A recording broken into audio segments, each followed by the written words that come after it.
মা পচা, মাকে একদম বকে দেব, মেরে দেব মাকে। মজার ছলে বলা এই কথাগুলো শিশুদের মনে কি প্রভাব ফেলে জানেন? অনেকে আছেন যখন দেখেন মা তার বাচ্চাকে শাসন করছে তখন মজার ছলে বলেই ফেলেন, মা পচা, মাকে একদম বকে দেব।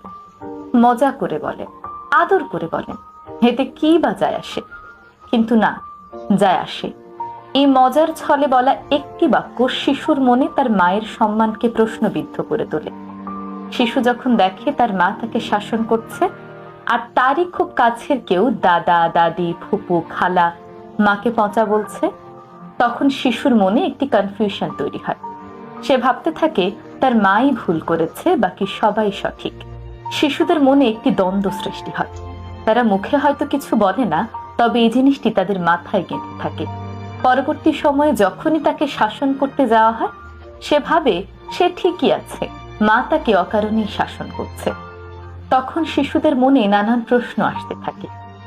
মা কি আসলেই আমার ভালো চায়? যে মানুষটি আমাকে ভালোবাসেন তিনি কি সত্যিই পচা? আমি কি তাকে সম্মান করব নাকি করব না? আমরা জানি মায়েরা তার সন্তানদের ভালো চান, আর শিশুরাও যেন এই মানসিকতা নিয়েই বড় হয়। তাই কোনো মা যখন তার সন্তানকে শাসন করবেন তখন তার সেই সিদ্ধান্তকে সম্মান করুন।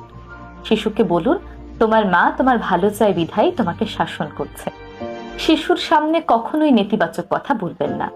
মা পচা, মাকে মেরে দেব, এই ধরনের নেতিবাচক কথাগুলো শিশুর সামনে বলা থেকে বিরত থাকুন। যদি আপনার মনে হয় মা ভুল শাসন করছে, তবুও শিশুর সামনে মাকেই সাপোর্ট করুন। প্রয়োজনে মাকে আলাদা করে ডেকে নিয়ে বোঝান, কিন্তু তার বাচ্চার সামনে কখনোই বলবেন না মা পচা, মাকে মেরে দেব। শিশুদের শিক্ষা শুধুমাত্র স্কুল কিংবা বই পুস্তকের মধ্যেই সীমাবদ্ধ নয়। আমাদের সকল আচরণ থেকেও শিশুরা কিন্তু শেখে। তাই এমন কিছু করবেন না যাতে শিশুর মন থেকে কারো প্রতি সম্মানটা উঠে যায়। আজকের পর থেকে এই ব্যাপারে অবশ্যই সচেতন থাকবেন।